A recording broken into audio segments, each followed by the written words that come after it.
Salut à tous les amis, aujourd'hui petit tutoriel, on va apprendre à faire un backside kickflip. Alors qu'est-ce que c'est? C'est tout simplement la combinaison de deux tricks. Le premier c'est le backside 180.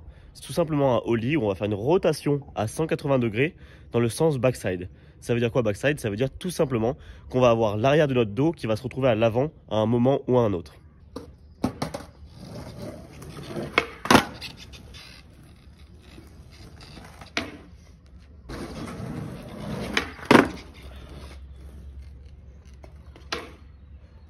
Et ensuite, on aura le kickflip. Donc ça, c'est un trick vraiment iconique du skateboard.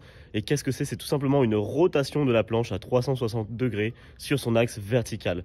Donc tout simplement dans le sens de la tranche.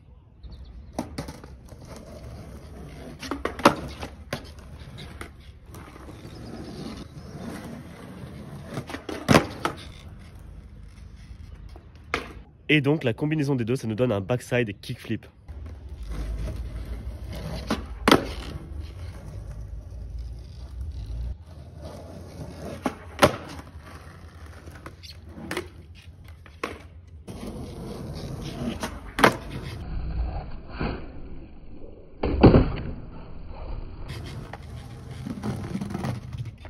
Comme vous le voyez, il n'est pas nécessaire d'avoir forcément les deux tricks qui soient parfaits, que ce soit le kickflip ou le backside. Par contre, ce qui est très important, c'est d'avoir en tête et dans les pieds la visualisation, que ce soit mentale ou effective quand on fait le tricks, de la rotation et du flip. Tout simplement parce que sans ces deux compréhensions de ces deux tricks, vous ne pourrez pas les assembler et le faire de manière efficiente. Ça va être un petit peu du hasard, ça va être du dépatouillage, ce sera pas un beau trick et puis surtout vous ne pourrez pas l'apprendre concrètement, vous ne pourrez pas le permettre de l'évoluer, de le faire popper plus, de le faire flipper plus et d'ajouter des variantes. Donc retenez bien ça, il vous faut évidemment le backside 180, en tout cas vous devez le comprendre, être capable de le mettre, peu importe s'il est beau ou non, et il vous faut le kickflip, pareil, même conseil, ce sera les deux prérequis et c'est très important. La position des pieds, c'est celle-ci.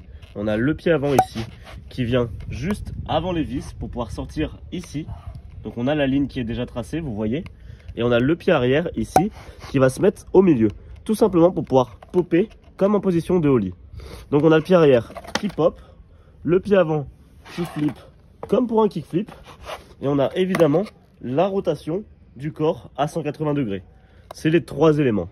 Les amis, très important, quelque chose qui n'est pas assez mis en avant sur ce genre de tricks, que ce soit le backside flip, le frontside flip, tous les flip tricks avec des rotations, c'est tout simplement l'importance de vos épaules. Comme vous le voyez, sur certains essais, j'arrive un petit peu en arrière sur la replaque et je suis déséquilibré. Ce qui fait que je suis obligé en fait de me retourner et de pivoter pour finir la rotation. Pourquoi? Parce qu'en fait, j'engage trop les épaules au début de la rotation et je ne les engage pas assez sur la fin. Tout simplement, en fait, je pars comme pour un half cab alors que je ne suis pas en faki. Ce qui est bien avec le half cab quand vous êtes en faki, c'est qu'en fait la rotation part naturellement, vous avez les épaules qui suivent. Mais quand vous êtes en régular et que vous voulez vous retourner, vos épaules ne suivront pas naturellement. Donc il faut avoir un mouvement qui va être engagé et qui va emmener la prolongation de la planche, qui va permettre au tricks de suivre et à votre corps aussi de suivre. Donc c'est très important. Faites attention, vous verrez bien que quand je commence à lancer le flip, j'amorce d'abord la rotation des épaules et quand je commence à être presque à 90 degrés, là je lance le tricks. Donc c'est très important, pensez aux rotations des épaules. Donc ce tricks il n'est pas bien compliqué. On pense bien à arquer son pied à 90 dès le début.